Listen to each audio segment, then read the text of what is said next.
accueille M. Escurin, qui est ingénieur agronome, qui a créé il y a quelques années une entreprise qui s'est spécialisée dans le développement de solutions pour la modulation et le pilotage de l'irrigation et qui va nous justement présenter quelques exemples sur l'utilisation de capteurs pour l'optimisation de l'irrigation. Bon, bonjour à tous, donc merci une fois de plus pour cette invitation. Et c'est une journée formidable. Quand on est passionné par l'irrigation, c'est vraiment une journée extraordinaire.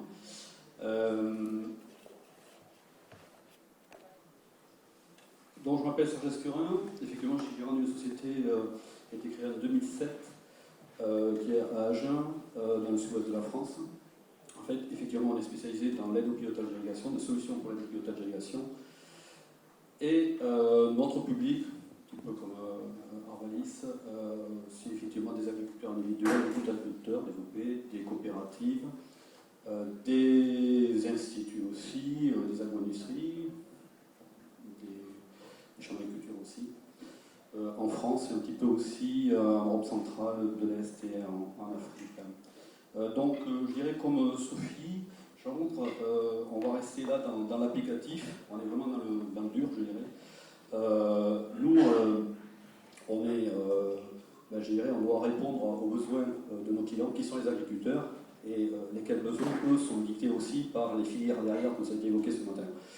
Donc, de quoi ont besoin les agriculteurs, concrètement, de solutions évidemment fiables, précises, faciles à mettre en œuvre, pratiques donc, robustes dans le temps, je dirais, à tous les sens du terme d'ailleurs, avec une interprétation des données aisée, je dirais, pour prendre des bonnes décisions, aussi adaptée à un large panel de contextes, aussi bien dans le type de, je dirais, dans les cultures, que dans les types de sol, dans les tailles de parcelles aussi, des systèmes d'irrigation.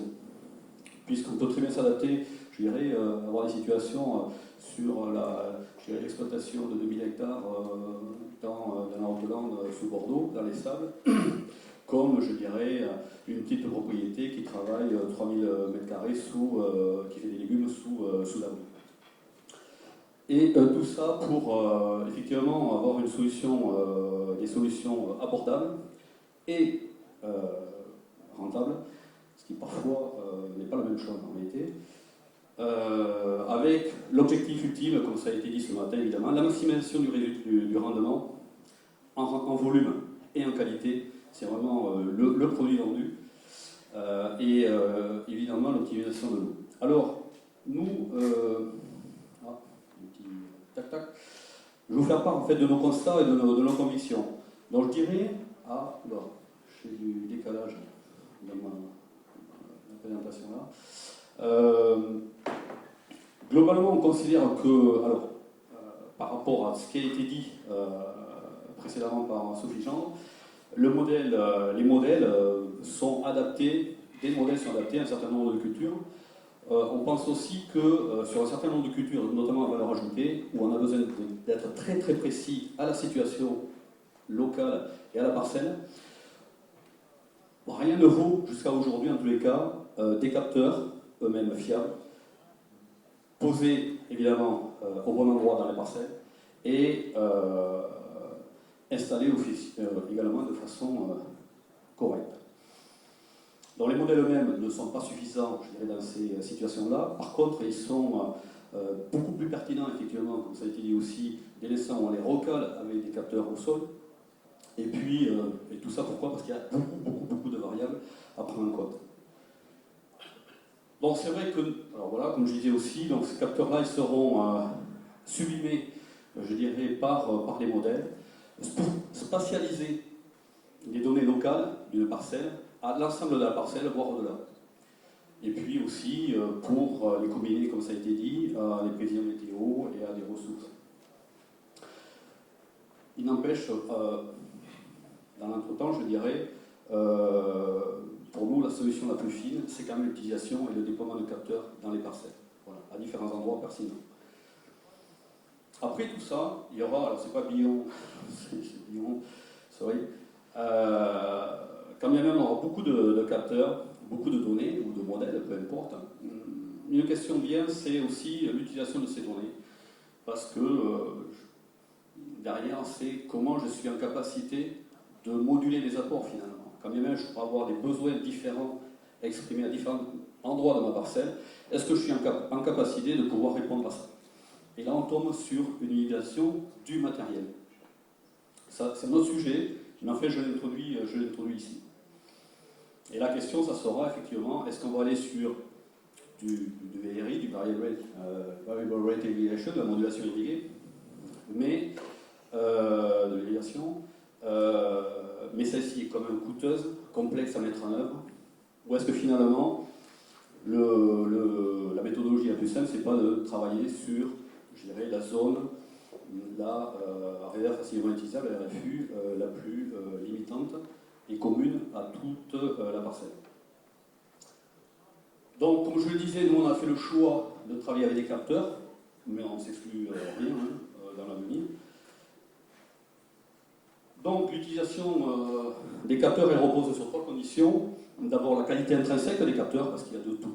Il y a de tout sur le marché. La localisation, comme je le disais, c'est très très important par rapport à la variabilité du sol, par rapport aussi à où est-ce qu'on installe par rapport au rang, à la culture, et puis par rapport au système d'irrigation, ça a été dit aussi tout à l'heure. Et ce qui est important aussi, c'est le support technique. Justement aussi, quand on a parlé d'autonomie, c'est essayer de traîner, de former le mieux possible les utilisateurs sur la solution, et pour qu'ils soient le plus autonomes possible, effectivement, mais tout en étant derrière un support pour pouvoir répondre et les aider s'il le faut.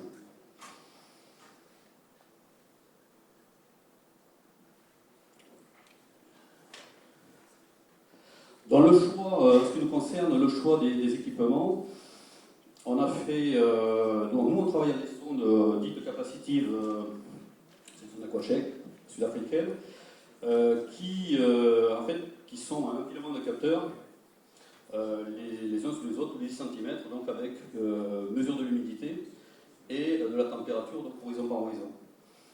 Donc tous les 10 cm. On a aussi, je vais y revenir rapidement, on a aussi, alors ça c'est une petite extension d'une aparté, même si ce n'est pas le sujet du jour, mais on travaille aussi avec des sondes, des nouvelles sondes sur le suivi des nitrates dans le sol, des migrations de nitrates, des consommations de nitrates dans le sol et les potassium. On a d'autres capteurs, des capteurs aériens, température humidité relative. Et puis on travaille aussi sur de la mesure de la conductivité du sol, spatialement, avec donc de la cartographie. Alors, j'avance un petit peu, un kit, oula, il me manque plein d'images, c'est pas grave, c'est comme ça. Donc voilà un kit connecté, je dirais, avec une sonde capacitive. Et alors ce qui est représenté là, c'est sa zone d'influence en fait, puisque la mesure, le principe d'une sonde capacitive, c'est qu'elle mesure l'humidité dans un volume de sol, autour de chacun des capteurs. On n'est pas juste sur un point de contact autour d'un capteur, elle a une zone d'influence sur un volume de sol. Donc ça c'est très important, très facile à mettre en œuvre. C'est connecté, une image qui s'est mise en travers, à un boîtier qui émet avec un pluviomètre. On peut pas avoir le pluviomètre, mais c'est bien. Pourquoi? Parce que du coup on a les deux données. On a ce qui est tombé, ce qui a été apporté ou ce qu'il a plu, je dirais, et de l'autre côté on va pouvoir voir comment ça se passe dans le sol.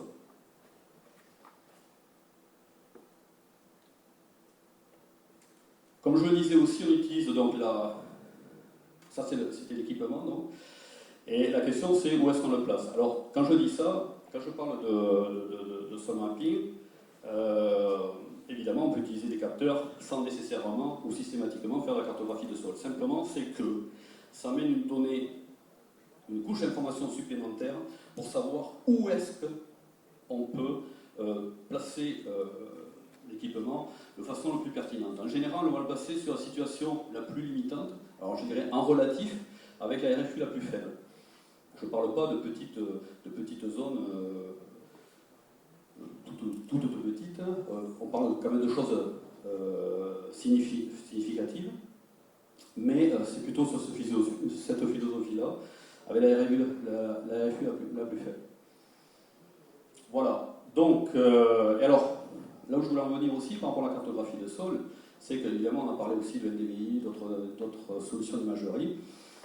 Alors l'imagerie, je veux dire, satellite jusqu'à aujourd'hui, c'est surtout quand même de l'imagerie donc de végétation, et qui est déjà, je dirais, la résultante multifactorielle de ce qui se passe.